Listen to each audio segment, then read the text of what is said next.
Hey, everyone. Did you know Charlie Perry is on Fireside? Did you know that the Really Charlie podcast is on Fireside?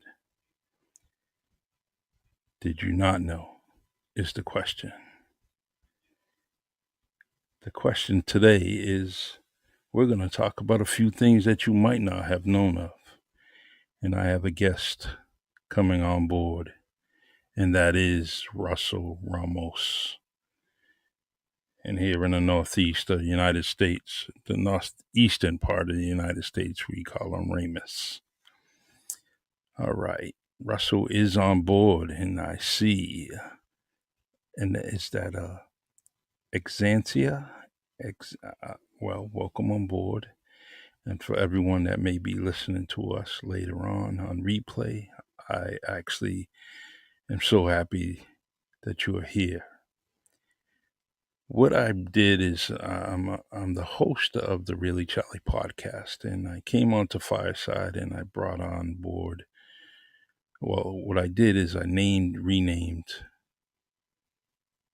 this segment on Fireside. Did you know stuff? And the reason why I did that is because I just wanted to actually just bring more things on board the Fireside. Maybe some things that some weird stories or whatever, and bring it forward and basically just talk about it. So, Russell, you are on board. So, what I want you to do is go just below your name, and there is a circle. It's called like the hamburger sign. Click on that. And what you want to do is click on that, Russell, and then turn on video, and then you will appear um, where I am, or you can press up. Well, actually, we let's try that first. So go ahead, Russell. Try that.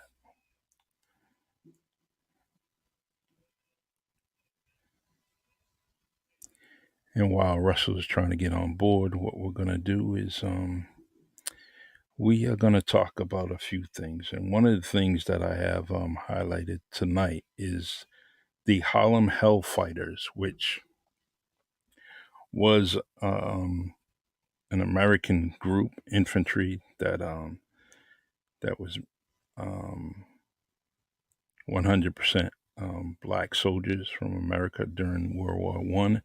They were actually a National Guard unit out of New York and out of Albany, New York, and no, Harlem, I believe it was. But anyways, they were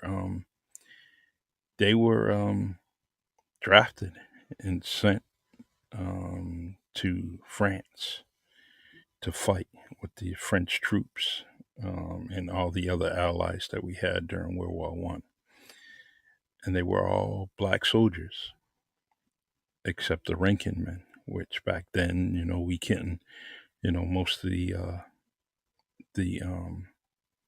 all rank in the military were white men. So those leaders brought them over to France, and they fought during World War One to fight against Germany, Italy, and a few others. So I'm going to bring that up.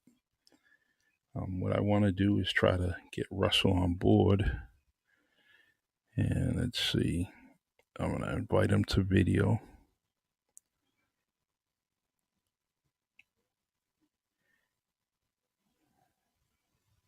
Invite to video.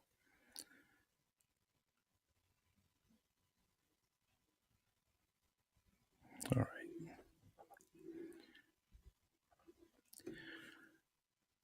Russell, if you can, just press the. What you want to do is go up, and you want to come to the stage. All right. What you want to do is come to the stage, invite to speak, or invite to video. I'm going to press both of them.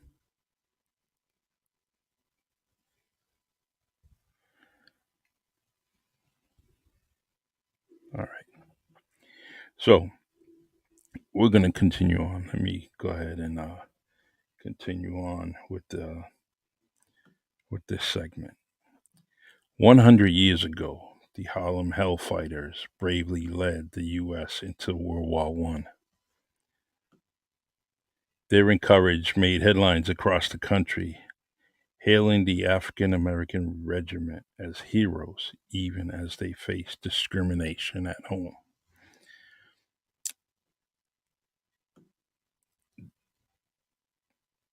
I'm going to read a story, and this is coming from the Smithsonian mag.com, and this is where I'm getting all the facts from. So here's a story, interesting story. Private Henry Johnson of Albany, New York, held tight his French rifle and started into the darkness of no man's land, listening for German raiders. Beyond the parapet, he could make out shapes and shadows under the waning moon. Johnson was a 25-year-old railroad baggage porter, the son of a North Carolina tobacco farmer. Under French command, he manned the front line of the Great War, about 115 miles east of Paris, on the early morning of May 15th, 1918.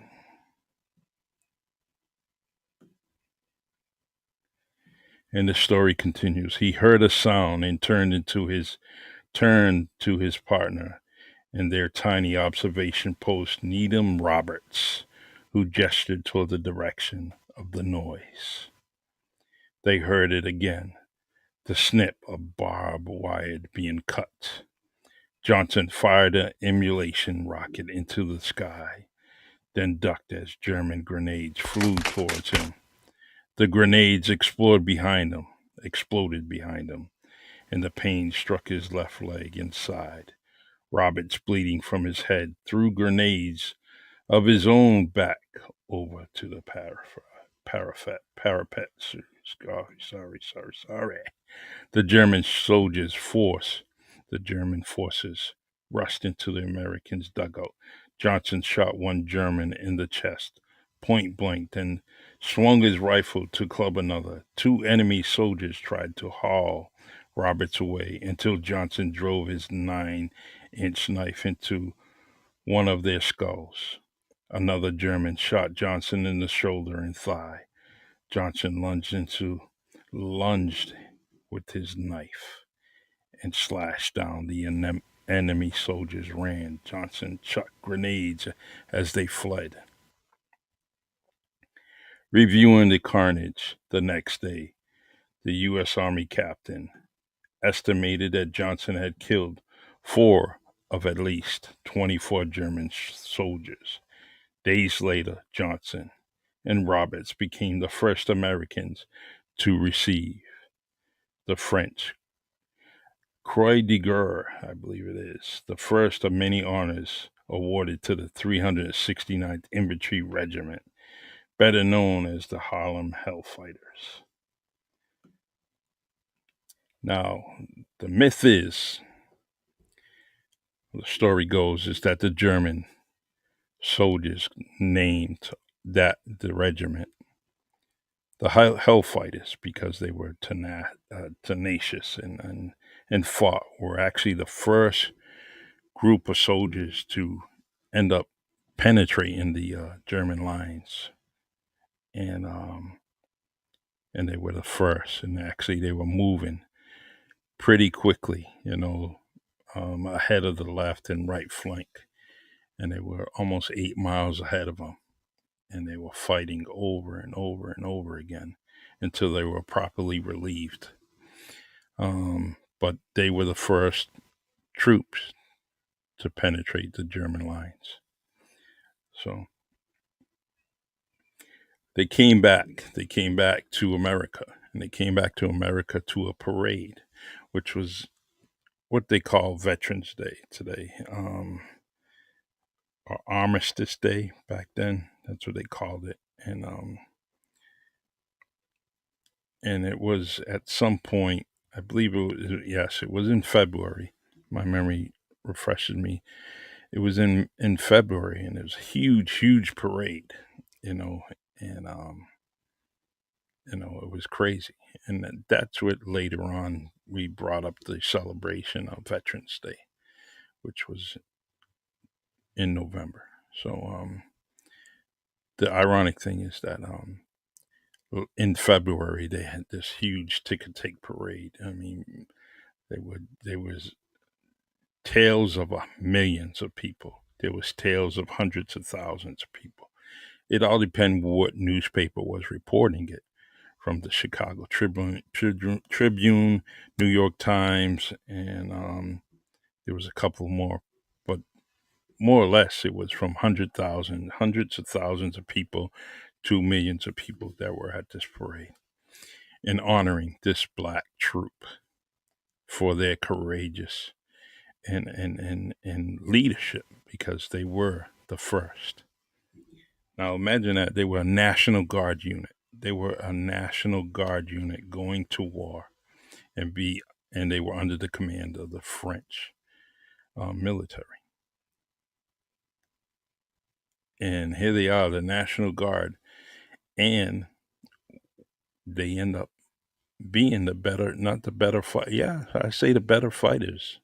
I mean, they call the Hellfighters, Harlem Hellfighters. So what I'm getting at is that when they went to war for for France, France treated them equally, just like any other soldier. They gave them the same equipment, everything was from A to Z. What one man got, the next one got a soldier. And the craziest thing is that later on, the French had noticed that the inequality that the soldiers experience in their own country, and and they talked about it. They talked about it. Um, so it's amazing that many famous Americans, African Americans, felt that this was the way. This was the way to get equality is to get drafted and go into the military and serve your country. This was the way to do it. This was the way to get some equality. Um, but later on, that wasn't the case. So that is the Harlem Hellfighters. And the reason why I bring it up now is because we're going to celebrate Black History Month, and I really dislike using that term Black History Month, you know, or Black American History Month. It's American history, regardless of who it is, what color you are. It's American history. So celebrate it at every chance you get. You don't need to wait till February to decide to write a paper or a mention of a black man or woman and their famous accolades when it comes to American history. So, I mean, I wish I can get my buddy here on Russell on board, but he's not getting the invite for whatever reason. And I'm inviting him, but it's not allowing him. And I shared him. I shared my invite with him, and I'm going to continue to try to get him on board while we're doing this. Russell, I don't know if you could hit the button up top where it says speaker so you can get an invite. Let's see if this works here. All right, I'm going to try this now here. Let's try it now. What about now, Russell?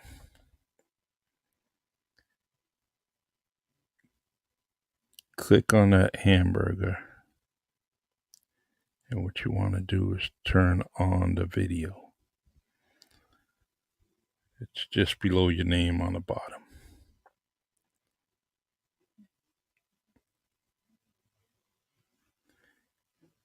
And Russell and I are hosts of WNB1 Radio. We're DJs. It's internet radio, um, and it goes all over the world. And Russell and I we play R&B music on Tuesdays, and so this is a dear friend of mine. Russell, it's two lines. It's directly on the bottom. There's a react button, a microphone, and off to the left, bottom left. Um,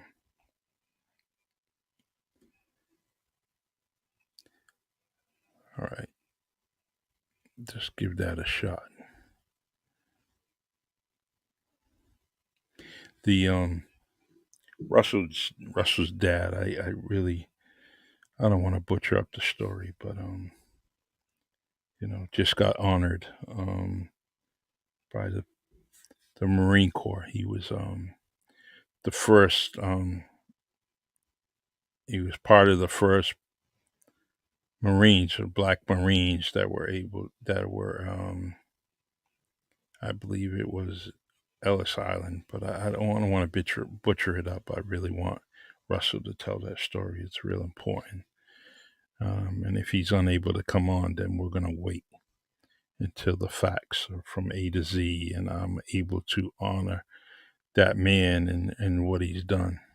So, all right, nothing yet, Russell. Okay. Well, we're going to continue on with the Hellfighters, and like I mentioned about the nickname. The nickname's origin is unclear. It's possibly coined by enemy soldiers, the American press, or both. Like their predecessors in the Civil War and successors in the wars that follow, these African American troops fought a war for a country that refused them their basic rights. Their bravery stood as a rebuke to racism, a moral claim of first class citizenship. They were mostly New Yorkers, the first black troops in their state's National Guard. After years of lobbying by civic leaders from Harlem, Manhattan's celebrated black neighborhood governor, Charles Whitman, finally formed the all black unit, first known as the 15th New York National Guard Regiment, in 1916 as the U.S. prepared for possible entry into World War One. The majority of the enlistees actually came from Harlem, which was home to 50,000 of Manhattan's 60,000 African Americans in the 1910s. Others came from Brooklyn, towns up the Hudson River, New Jersey, Connecticut, Pennsylvania. Some were teens, some in their mid 40s. Some were porters, doormen, elevator operators, some teachers, night watchmen, or mailmen. Their motives included adventure, patriotism, and pride. To be somebody, you had to belong to the 15th Infantry, wrote enlistee Arthur P. Davis of Harlem. Excuse me, I feel like I'm going to sneeze. Whitman named his former campaign manager, William Hayward, a white attorney and former Nebraska National Guard colonel, as commander. Hayward hired a mix of white officers to please the governor and black officers. To build support for the regiment in Harlem, Hayward told white officer candidates to meet men according to their rank as soldiers, and warned that if they intended to take a narrow attitude, they had better stay out. In years to come, he would repeatedly advocate for fair treatment of his regiment within the Army. Awesome. Wow. Way back in 1918. Go figure. Haywood also recruited African American band leader James Reese Europe to form a first rate marching band for parades, recruitment, and fundraisers. Europe, a classically trained violinist and ragtime performer, enlisted as a lieutenant and s- convinced, top Harlem musicians to join. Even before the combat, the regiment faced unjust challenges from fellow Americans. In October 1917, 6 months after the official U.S. entrance into the war, they trained for combat in Jim Crow ruled uh, Spartanburg, South Carolina. There, the regiment pledged to follow an unusual military discipline. Hayward asked them respond to racist insults and threats with fortitude and without retaliation, but to report any incidents to the military authorities. Man, this guy was he was a maverick, Haywood, huh? Amazing. Goes on. There had been all kinds of insults hurled at our body who were duly in town, wrote musician Noble Cecil in his memoir. Our boys had some pretty bitter pills to swallow. Cicero himself was kicked and called a racial slur by the hotel's proprietor when he stopped in to get some newspapers. 100 black and white soldiers gathered at the hotel's entrance, bent on seeking restitution. Cecil wrote, but Lieutenant Europe's calm intervention diffused the confrontation until military police arrived. He really showed his mettle and ability to handle men in that unpleasant episode.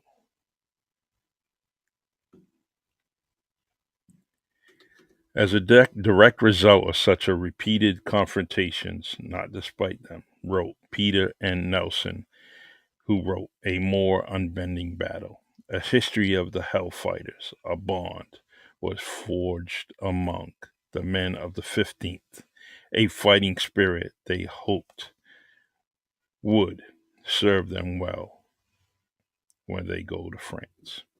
2,000 troops arrived in Brest, France. On the first day of 1918, on the docks, they surprised French soldiers and civilians with a jazz rendition of La Masala, uh, Malaceles. Oh man, my French is terrible. Excuse me. Excuse me. At the band played 8 to 10 bars, there came over French people's faces an astonishment to quickly alert, snap into attention, and salute by every French soldier and sailor present. Though some, let's see, it says some had heard American jazz music before, the, the beats were likely new to the French people in the port of Brittany.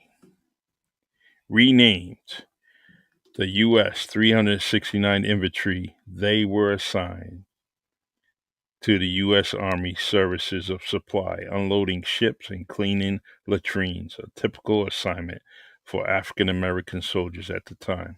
But the General, John Pershing, commander of the American Expeditionary Troops, forces in Europe, soon or offered the 69th to the French army to solve a political problem.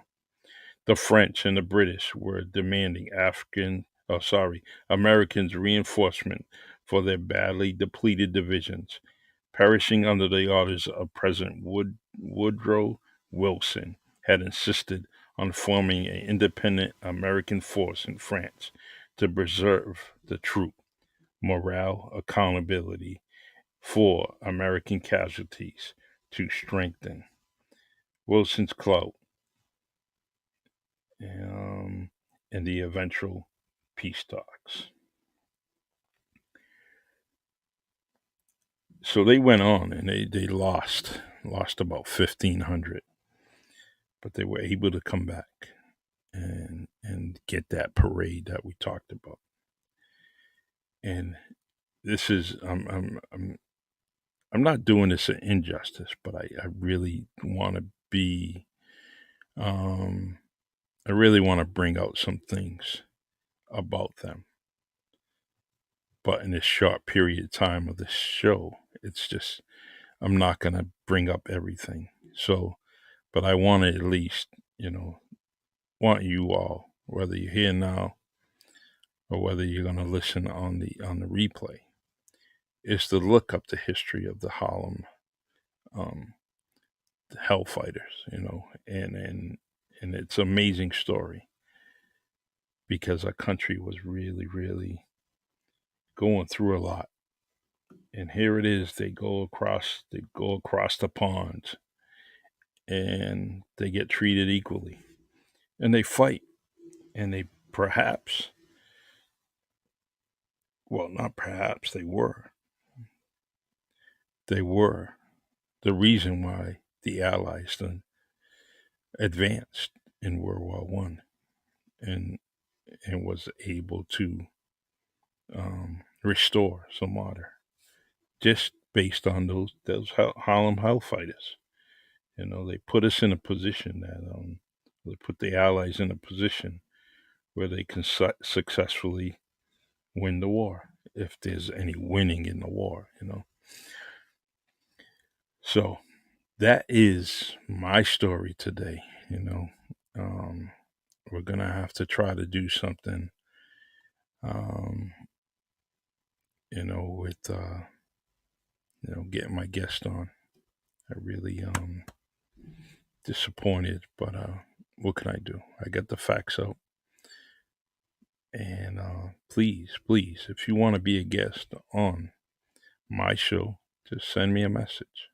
Get in touch with me. I am so happy to highlight many, many people. I'm a self published author. I write a lot of poetry. And I like to give some flowers to people while they're standing. And so please come on board, be my guest. Let's highlight you and all your talents. Fireside has been wonderful to me. It's definitely one of the things I look forward to every week is to come on Fireside and also to come on Fireside to listen to you guys, to listen to your shows where you can teach me many, many things that I haven't learned already. It's amazing. Hi, Chris. How you doing? It's amazing what Fireside has done to me as a host, and I'm very I'm learning a lot. Learning a lot. Being on the radio on Tuesday nights, it's just got me more confident to be behind the mic and talking to people. I really, really enjoy it. Thank you.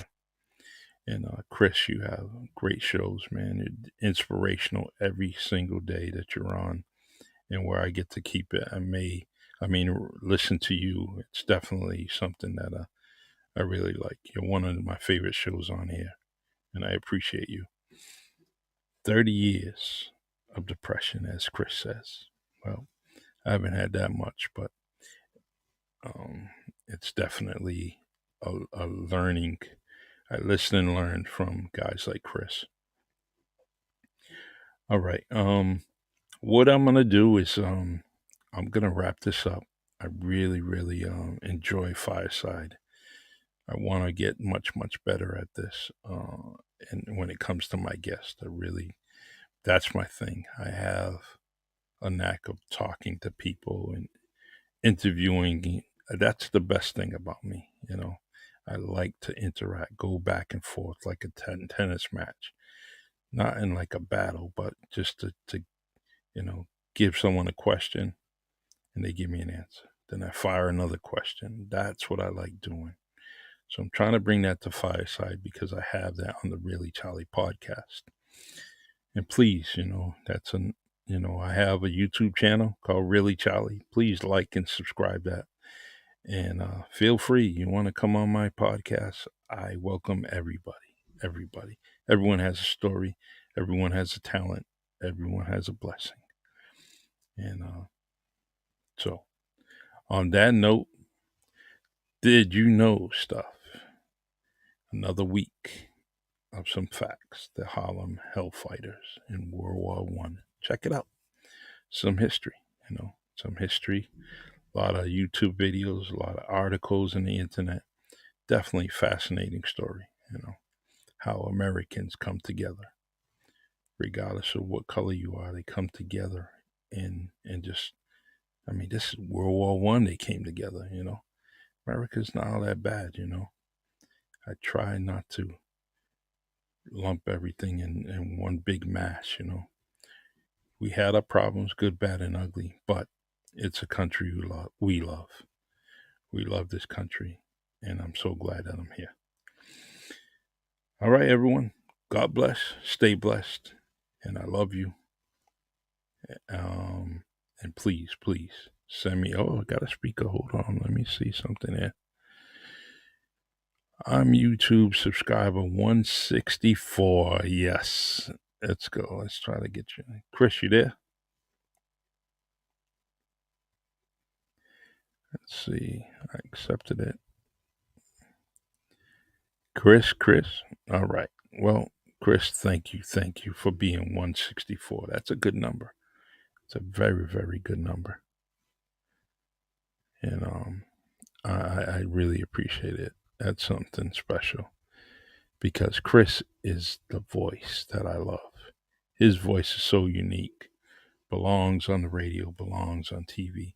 He should be a millionaire with that voice that he has.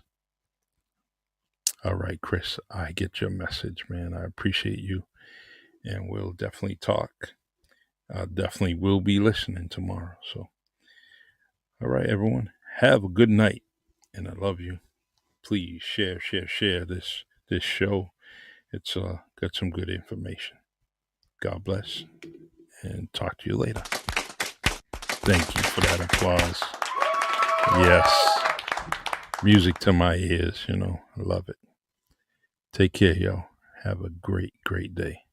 Great night, too.